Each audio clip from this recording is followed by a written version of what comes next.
same, I guess. Sorry I was late. I just didn't notice. It worked perfectly fine because, with supervision, sometimes we're just talking about more things and my computer shut down in the middle of it, so I needed to do the reboot. It's all good. It worked. Okay. How was your Thanksgiving? It was boring and tasteless. Tasteless? Why tasteless? Because it wasn't delicious. And boring because that's what it was. And I don't know like where my kids are or where my kids' daddy is either. So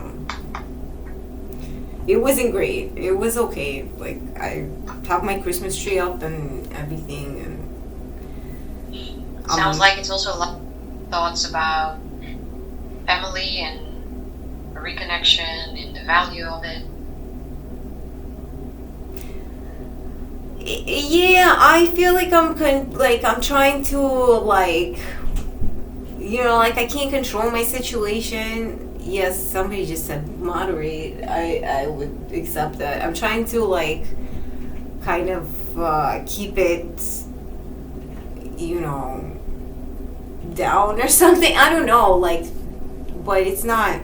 It wasn't like you can't imagine. Oh man, I'm glad nothing horrible happened. Is how I feel like.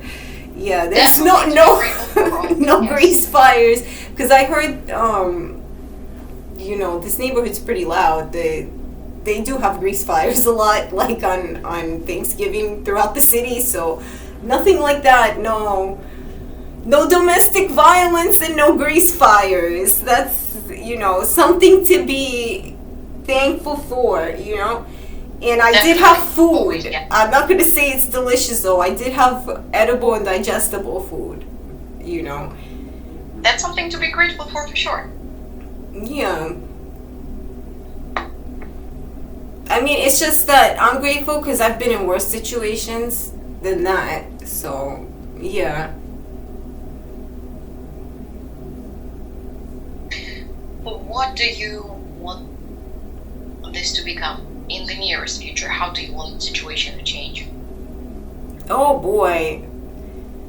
I don't know. I've kind of calmed myself down because anytime I start thinking about what I really want, sometimes don't you believe at some point it becomes kind of not super relevant. I think we had this discussion before because I'm an adult. I acknowledge that what I want isn't super real or super relevant, but I definitely want better for myself. I just, I don't want to define it when it's so defined, my everyday being is so defined by other people and their needs and demands, I think about what I want, but it's I'm not, I feel if I sit there and I, just settle on compromise and settle on what I can get, it'll just cause a mess in with my son or with my friends or something like that because and it won't be fulfilling, so I've kind of I'm we have to meet somewhere, me and reality, me and society. Somewhere in the middle. Yeah. Yes. Gotta meet somewhere in the middle, that's true. Yeah, exactly. So, because what I want may sometimes seem beastly, so I won't even dwell in on that. Well, the question is, what do you think will be a realistic expectation? So, with you meeting in the middle, where would you... Oh my, I don't even know. I don't know, because I've expected so much before. I don't want to be disappointed and say something and then just be disappointed. So... Okay.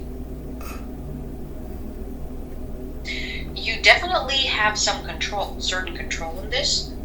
You see, you're talking my language. You're talking language of I don't want to set high expectations, and I don't understand I have to reality have to meet me in the middle, and I have to meet the reality in the middle. You do have acknowledgement of the situation. That's already a lot. You may not realize it initially, but it's a lot just to have it. Yeah. I mean, I just, it's the holidays, so I don't want to stress. I don't want to stress my kid out more too, because I don't want, like, it's just sometimes all this talking, it just feels like such baloney, like Is it? some bullshit, and it's like not even, like,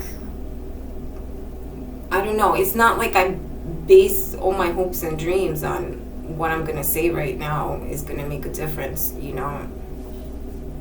I feel like, that's everybody. That would be the same for you, right? You're not gonna base, like, all your future plans on what we say right now, so that's how I feel. I guess it depends on how we see it. Because if you decide this to be your, like, a notebook, a log where you're logging in your thoughts and checking in with yourself how that feels and how you want this to be, it could be something that can grow initially. Because, if you repeat something, whatever it is, the words got very big power. You're gonna repeat it every day or every so often, and you're gonna believe in it. Your brain will start register. Say, that's why I love to acknowledge the inner critic. Because if you imagine your critic or your anxiety as something that goes separate from you, imagine if it's a little pet. It's a chihuahua that just walks after you and barks all the time. Then your brain starts to acknowledge, like, oh, you activate this mechanism that gives the same reaction as from a bully. This chihuahua is a bully. My inner criticism is a bully. And I will stand up and do something about it. I'm not going to allow anyone, even myself, to bully me. And then you activate your behavior towards it. So no, it is powerful, pretty powerful. Because both of this, it has power for good and power for bad. Because sometimes there was a recent research about senior people, elderly people, if they talk about themselves in a way of like, I'm old, I don't memorize things as sharp as I used to. My memory is not good, I'm not good, my health is good, I'm declining, everything's bad. The brain will register it like a plant, like, oh, okay, we're good, we're not registering anything. And at the same time, if they are interested, if they are seeing some stuff like, I want to try, I want to learn, show me, their brain will register reduced activity or developing Alzheimer's, reduced stress hormones. So all the good stuff will go up and all the bad stuff will go down. But again, it's a process. It's definitely not happening overnight. I'm talking about people that may be more participating in such a research. It's not so easy to judge, though, what's going on in a situation, because, and definitely, like, I don't know about a chihuahua. Why would a chihuahua make me feel bad? You're so silly, a chihuahua. I know, but it's not. But I know how big I am, like, and I know that the chihuahua is a chihuahua. The chihuahua could, like, be potentially carrying some sort of, chronic diseases or something that would make me suffer, and that would change my life. Like, that would be a life-changing event. But other than that, like, I don't see how a chihuahua would attack me, other than if it's carrying, like, life-threatening diseases or something, which is always a possibility. You'd have to know the chihuahua to know what kind of diseases they're carrying or not, so. Oh, that would be for you then, because I'm not a big fan of very small dogs. I think they're annoying. I think they're useless. I don't like them, personally. That's why I gave you this example. Maybe you don't like something. Think about something small that's very annoying. Bed bugs. Bed bugs. Okay, so imagine I'm sorry, you're making me laugh. I don't know, sometimes I'm in a mood where I just feel like everything's so ridiculous. Now, do I stay grateful for the things that I do have? Like, my son is with me, and I think he loves me. Or do I just like shit on everything and say, fuck, this is also ridiculous? I don't know, because sometimes I just feel like, oh, this is like... I don't know, I think attitude for gratitude is always highly appreciated. Because imagine seriously that you're carrying an item that has a lot of bed bugs and you're carrying it for whatever reason. You can put it down. Metaphorically speaking, you can just put it down. You can choose not to carry this along with you, because why would you? So your inner criticism... What if it's like your bed where you sleep and you can't get rid of it? No, but sometimes people bring them with backpacks. Sometimes people can go... I know, I hate people. I love small animals. I hate people. People have... the worst pests and diseases are on people. Because they share DNA with me. I could share their diseases, but for some reason they rarely ever share my mind. And that makes me sad, It makes me sad, and it makes me like reduce these relationships to something banal like money. You're not wrong here.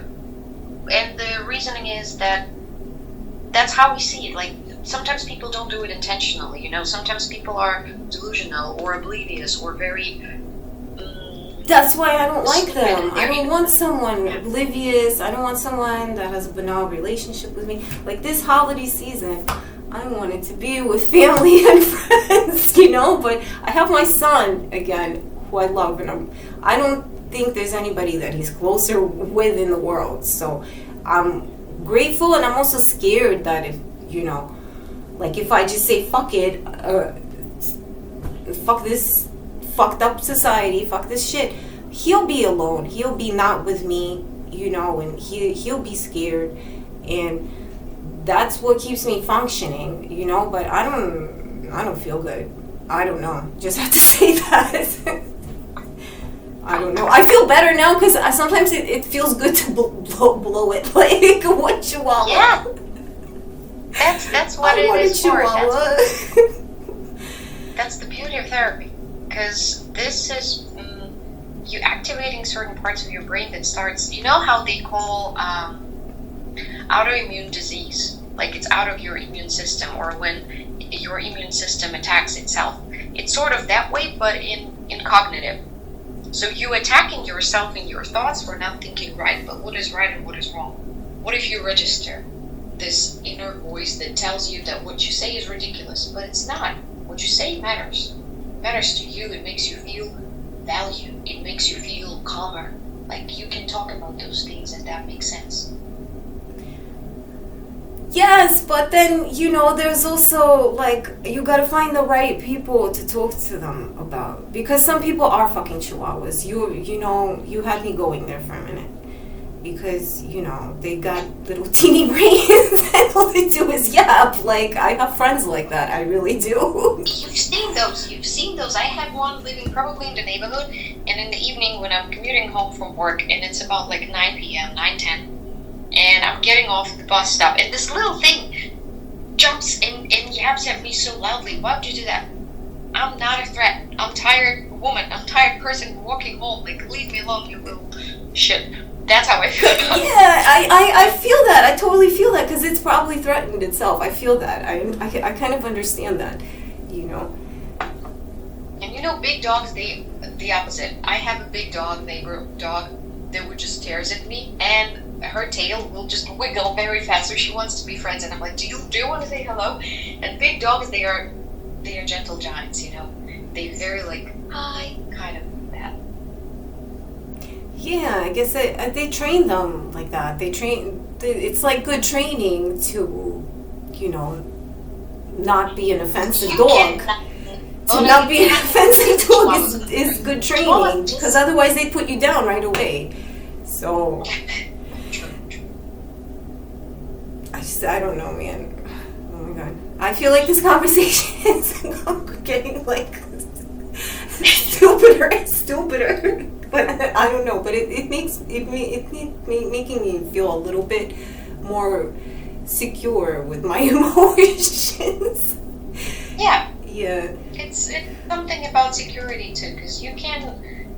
it's all right, and it's very human to think and wonder where your kids are, where Patrick's dad is, how you want to celebrate those holidays. Because I'm sure, maybe not right now, but at some point, maybe you have this like vision of how you want to have those family holidays, and it's natural to feel this. I don't know if it will make you feel any better, but I'm talking about it basically this whole week. Starting Sunday when I get back to the office, that's what we're all talking about. Because people are very. It reminds something that they missed, people that passed. It's a lot. It does, and I don't know, like, maybe I just want to be, like, in communication at least with them because I feel insecure, like, and, it's just that some weeks I'm, like, super mad because there's stuff that, this is just plain wrong, and society at large won't react. They'll react, but not in a way that's helpful. And then it just feels like we're throwing dismissive statements back and forth. Like, people are being evasive with me or dismissive, and, and it makes me, like annoyed, I have to deal with it. Like, I don't know, I don't, sometimes, like, people even blame me for not going into panic mode over something that happens. They could blame me potentially because, they'll say, oh, you don't care or something, but it's not that I don't care, it's just that the reaction that I've gotten is the reaction that I expect, and that's how I keep working, No, this is, what you're saying is valid, and you said something very important about who to talk to, like the people that you're talking. It is important, because if them are like those chihuahuas that are not talking to listen, not talking to have a conversation, but just talking to talk, very difficult. So I end up sitting here and I'm like the chihuahua because, somebody maybe hears me, like, maybe there's something wrong, maybe the chihuahua needs something, but again, there's other chihuahuas, and, I don't want to push it because I don't know how relevant I am, but, a lot of my time I spend there thinking, do I blow it up, or do I just stay here and feel like a dog, like less than a person, and I don't know. Why would you feel yourself less than a person? Just because someone is not being a good listener, that makes you feel so unimportant? Because I've written complaints to, like, state agencies and stuff, and they ignore me, or they don't ignore me, but they don't come out openly to communicate with me, like through email or phone or letter mail or knock on my fucking door. Why don't you? But and it's irritating, and more than that, and how long it's been going on? How long you've been waiting for their response? Are we talking months now? It depends on which one for what, but I feel like, it's been messy. I don't really remember, exactly. So they would know. So it's like they would know how long it's been, and it's actually their responsibility, not mine. Because I am what I am. I don't have a job. I'm kind of like a loser. I don't know, but like I have a kid and everything. He respects me. Why would you call yourself this? Look, why would you? There are plenty of reasons for people to not have a job. There are plenty of reasons for people to, take a pause, take a sabbatical, have circumstances in life where they can't find it, and then honestly, because I have to deal, aside from not having a job. And a job is like, I also feel that, like, a lot of people, they really don't care about their job. They do, they just care about the money, and that would make them losers as well. but I like have to like eat everyone's shit sometimes. Like, you know, like I don't even know what to say. Like, why is this so negative and sarcastic to self? Like, is the fact that you would have a job change anything? so it's not What if just you a would job. like- It's if I would find meaning in being sociable with all these people that seem to me very fake. You know, very fake. You know, with their It's like, imagine this scenario. Hypothetically, you would get a job tomorrow. You would start working, I don't know, in the post office. And people would give you a lot of BS. People would bring their mood onto you. You would probably make not enough to provide for yourself. I would probably end up with And- violence or something. I know that much because And I have you'll a be hard time struggling. just, you know, And just like this, and I don't have, you know, I take care of myself and my kid. I don't take care of other people. it's you great know. to have a job, but I would very much like if people had jobs that they love to do, that they genuinely happy to go to this place, or they have great coworkers, you know, community people that are very true to what they do, and they don't slack, and they very attentive. But it's very rare to meet this. I have And like if you're a ready good analogy, like, you know, like little kids and stuff. You teach them like, oh, a job is great, earn your way, and they start selling like mug cakes or like lemonade made out of pee. Wouldn't that be the wrong thing? You know, like, should this kid be proud? Because really, you know, I think I'm thinking like you though. You're right. People should have a function. They should have like, you know, they should have a meaning to these jobs too.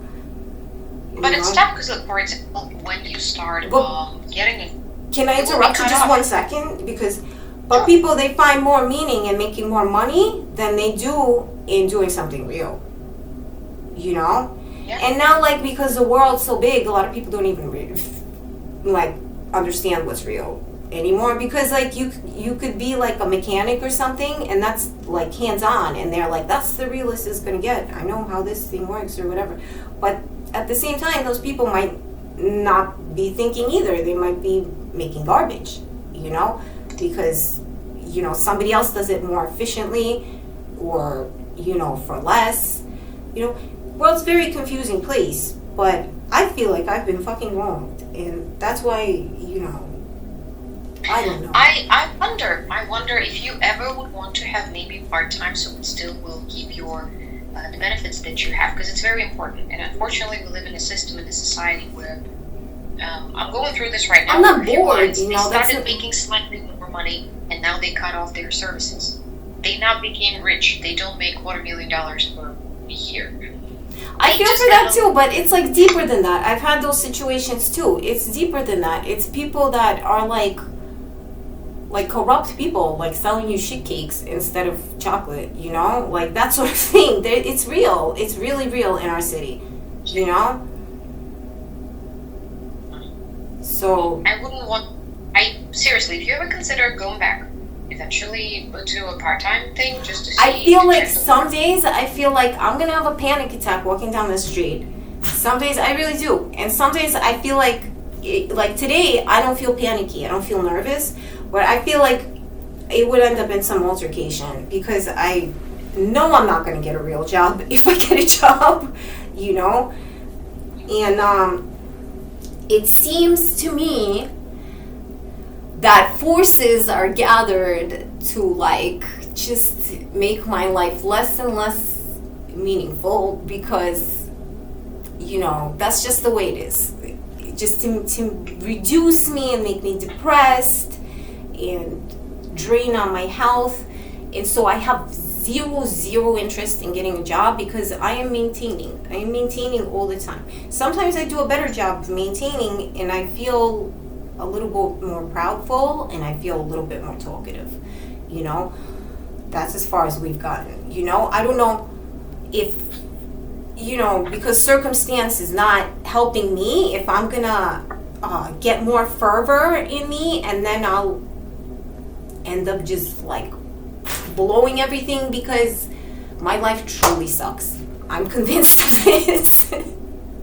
I want you to see what's the motivation in there.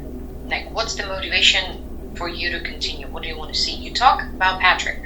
He's an important person, but you also talk about your older kids sometimes too. Would it be important to reconnect?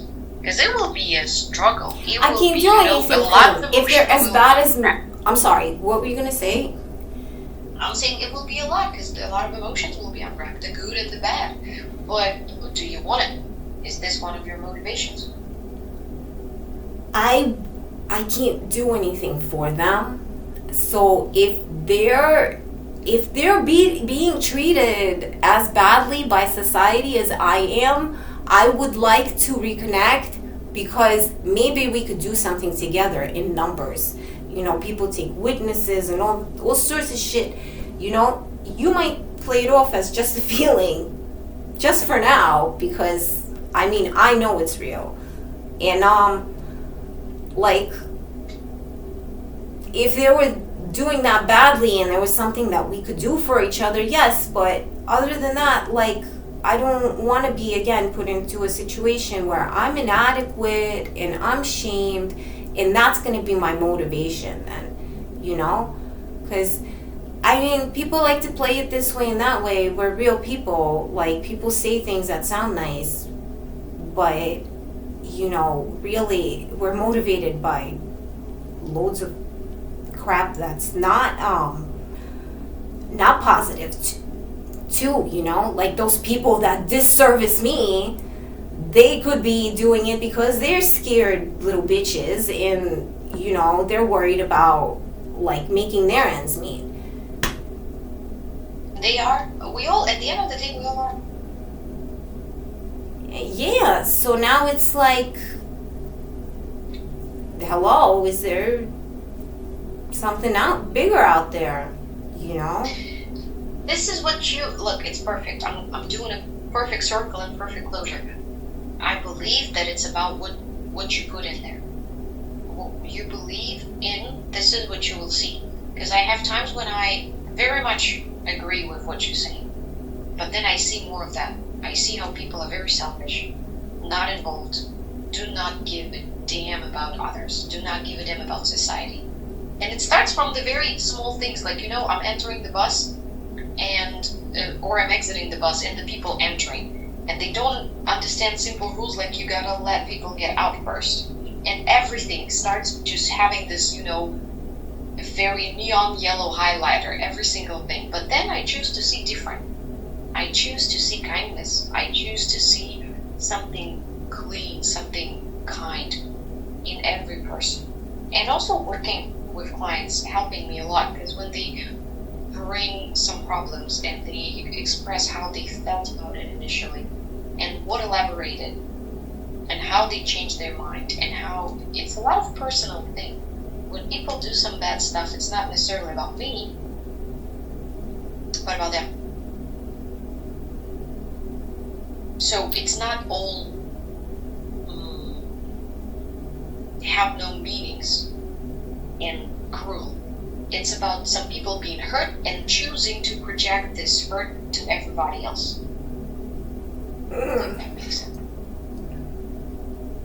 That's true. And if you want to I'm also sick of people in authority worrying more about their security than, you know, the people that they're supposed to service.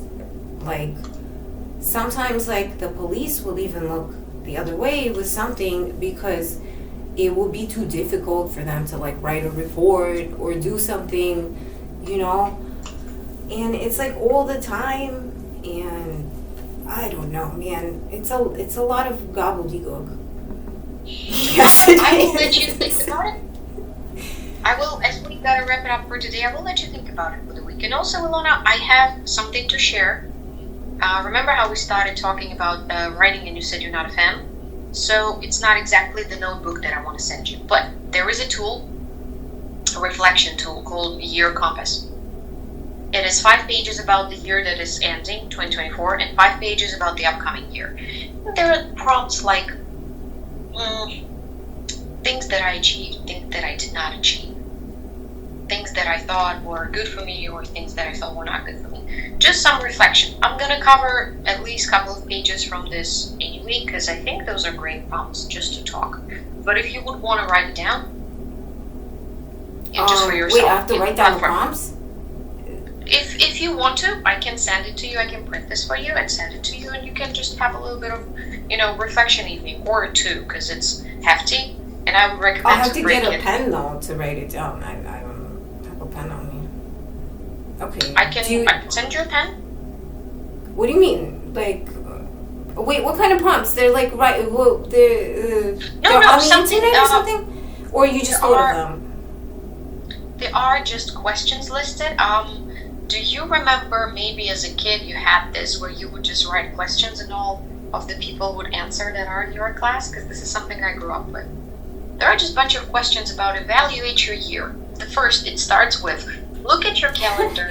You know what I remember about that? And you as a therapist and intelligence should understand that people write the most fakest stuff on that. Unless they're so, like, disturbingly free of it all. Like, are people that are really high with loads of money or people that are really low and they expect nothing from society. Those maybe will write something honest. But all those surveys they ever present to anybody, those are like so I might write in it, but I don't feel like it's going to be therapeutic because I'm going to be dishonest in it. It's more like to occupy my time. So I could do it if like you insist, but I totally have so much that I do during the week. Can we do it during our time? Can we do it during our time? Sure, yeah, we can. Can we do it like next week during our time? Because it would be like... Let's try, yeah, we can. Would you like a printed copy of it so it will be in front of you? Or is it okay? Oh, sure, yeah. That, yeah. Or you, okay. Yeah, I just, I'm thinking where you could send it because you could send it by snail mail, like regular mail you could send it because, Regular mail, yeah, from the clinic I can send it. Okay, thank you. Well, you think about it and we will talk next week. Okay. All right. Thank you. Have a nice week. Have a good. Take care. Bye.